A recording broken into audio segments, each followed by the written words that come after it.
นี่ทุกคนใบไม้อีกตัวหนึ่งเนาะ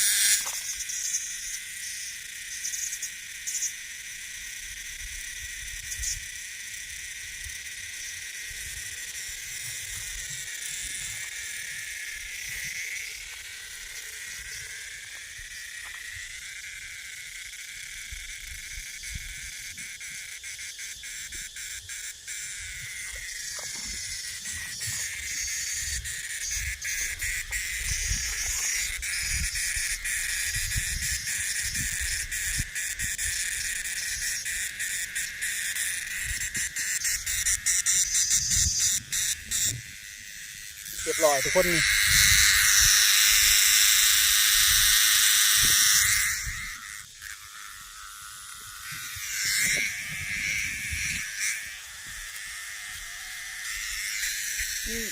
ไม่อยากไล่ไปได้ทุกคนเพราะว่ามันลุ่มเนาะนี่เนาะนี่คือจักจันทุกคนมึง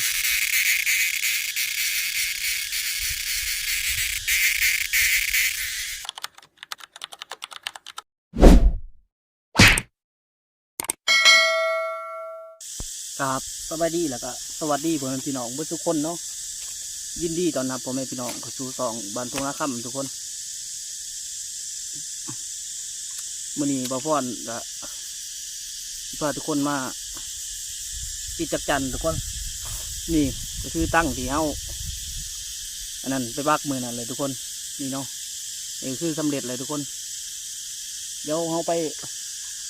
ปิดจักจันก่อนทุกคนห้องไล่ดิเนาะเจอทุกคน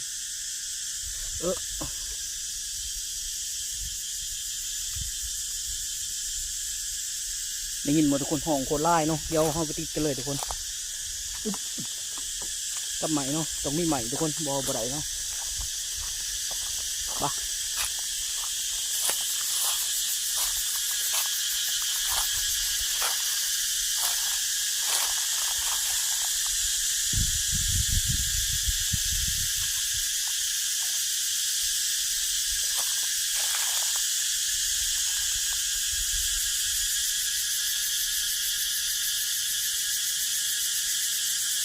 ห้องสูงขนาดทุกคนห้องอยู่ป่าอีกเนาะ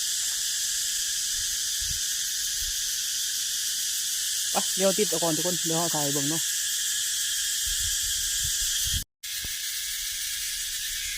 นี่เนาะนี่คือจักจันทุกคนเบิ่ง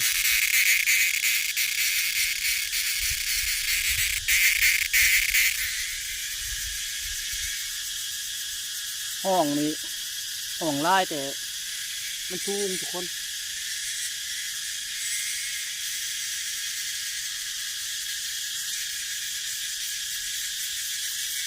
ห้องไล่เนาะแต่มันจะอยู่สูงทุกคนเห็นเบิ่งโตมัน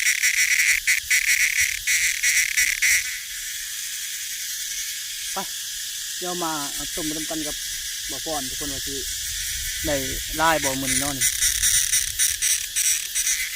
ไปทุกคนมาต้มทำกันเนาะ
นี่ทุกคนใบไม้อีกตัวหนึ่งเนาะโตตัวไงอยู่ทุกคนเบิ่งนี่จะเป็นตัวผูเนาะทุกคนตัวผูสังเกตง่ายๆทุกคนนี่เบิ่งมันจะมีแนวนี้เนาะ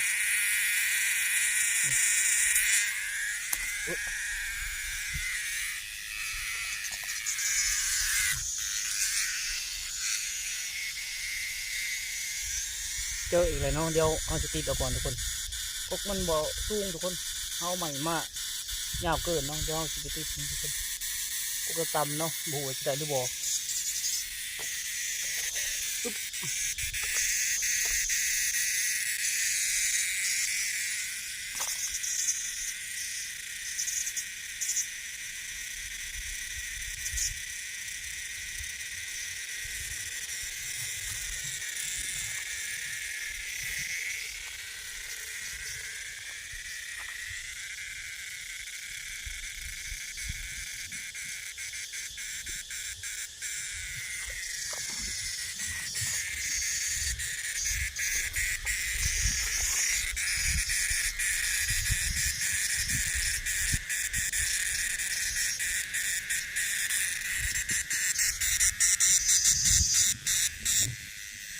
เรียบร้อยทุกคน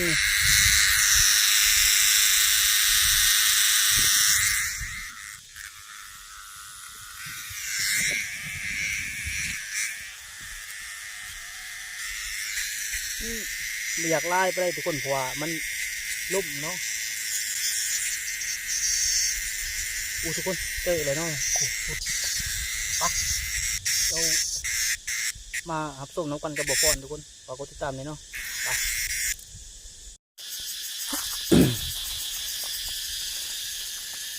ต่อมาอะไรใกล้เกิดละเห็นแต่บ่ไล่ทุกคน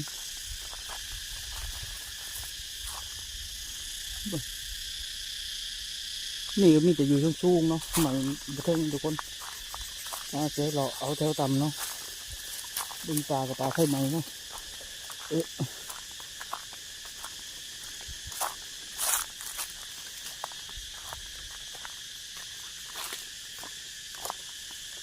เบิ่งบรรยากาศทุกคน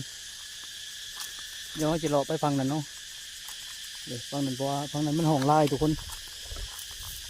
เดี๋ยวมาหับส้มมากันกับบ่อป้อนเนาะไปฟังนั้นในห้องไล่นี่ทุกคน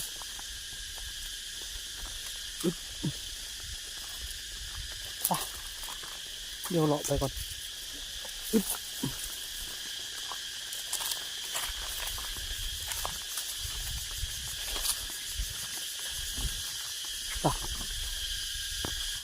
นี่ก็จะได้ฝักตะเมื่อยก่อนทุกคนที่ด่ามที่มีช่างกันเนาะเตรียมดีตั้งเลยทุกคน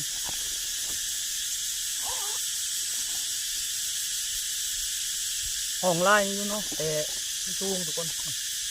ตั้งเดี๋ยวไปบักมือนั่นแหละทุกคนเบิก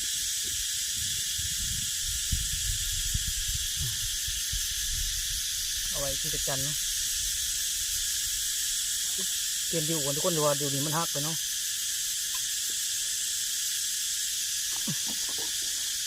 มันหัก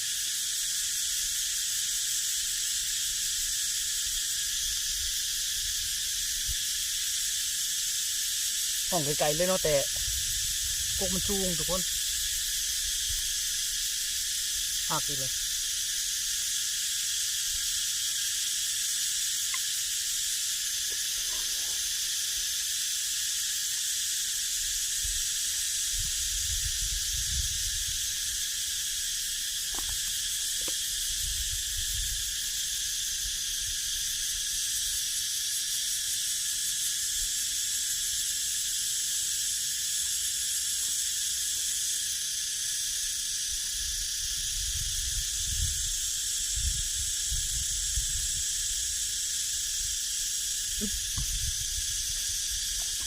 เรียบร้อยทุกคน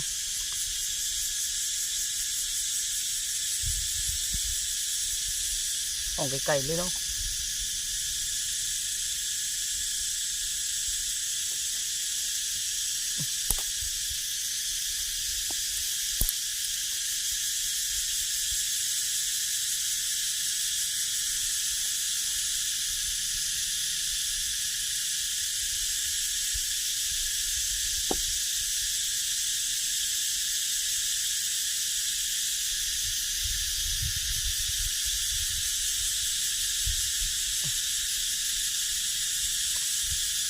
เรียบร้อยทุกคน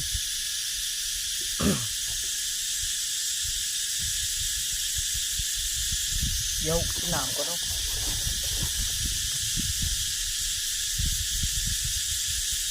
ห้องกันห้องล่าอยู่แต่มันสูงเนาะ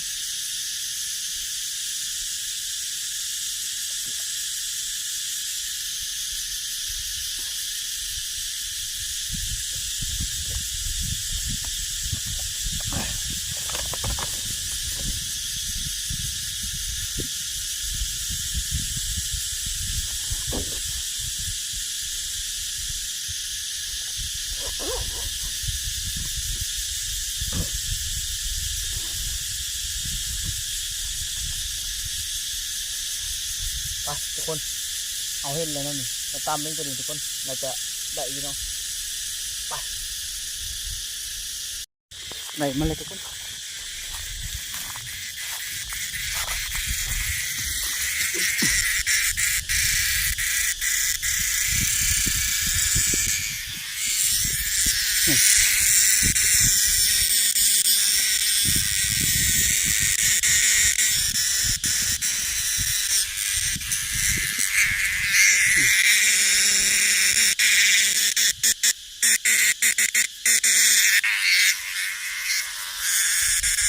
ตัวใส่ได้อยู่เนาะนี่ไป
ทุกคน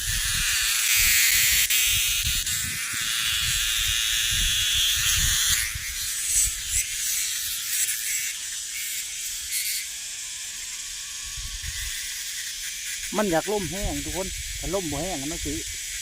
ลายอยู่นี่มันล่มมันแห้งทุกคนเลยแต่กันมันห้องแต่มันห้องบ่ลายเนาะห้องมันอยู่สูงทุกคนปุ๊บอยู่ฟ้าอีกเนาะ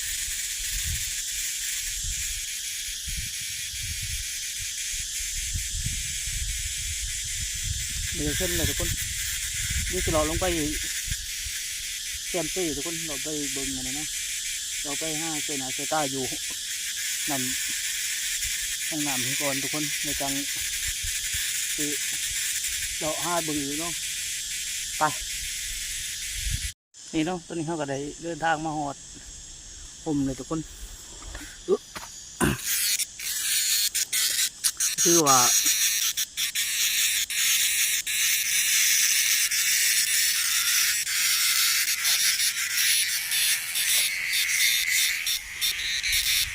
นี่ทุกคน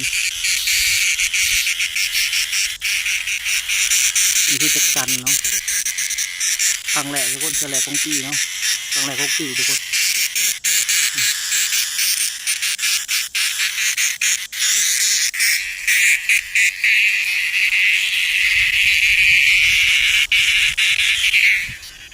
คือว่าประสบความสำเร็จเนาะโอ้โหไปเลยทุกคนไปเลยอึ๊บนี่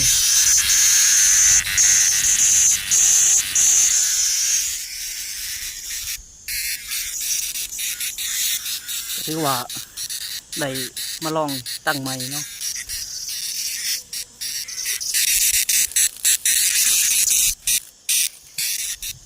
เดี๋ยวนั่งเสมอแล้วก็เรื่องจะหน่อยจะได้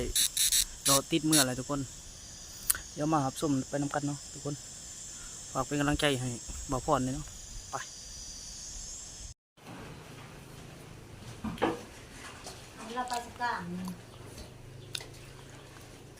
เอาแบ่งมาเดี๋ยวไปให้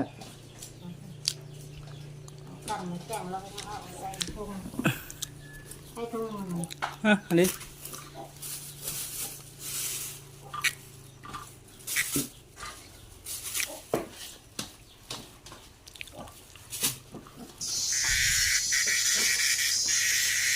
เอาทานละสี่ต้น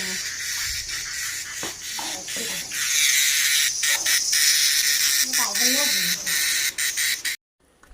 นี่ก็คือแจวจักจันเนาะทุกคนแล้วก็มีหนึ่งพักเนาะอาหารเที่ยงทุกคนมาทุกคนกินข้าวนำกันเนาะกินแจวจักจันเนาะนี่เลยทุกคนอาหารเที่ยงนี่เนาะมาทุกคนกินข้าวนำกันกับบ่พรสำหรับคลิปนี้เขาก็จะได้ขอแต่จบแต่ด้วยสำนีเนาะฝากกดติดตามแล้วก็กดไลค์กดแชร์ให้เบาพรนี่เนาะทุกคนนี่เนาะอาหารเที่ยงไปทุกคนฝากติดตามคลิปต่อไปนี่เนาะ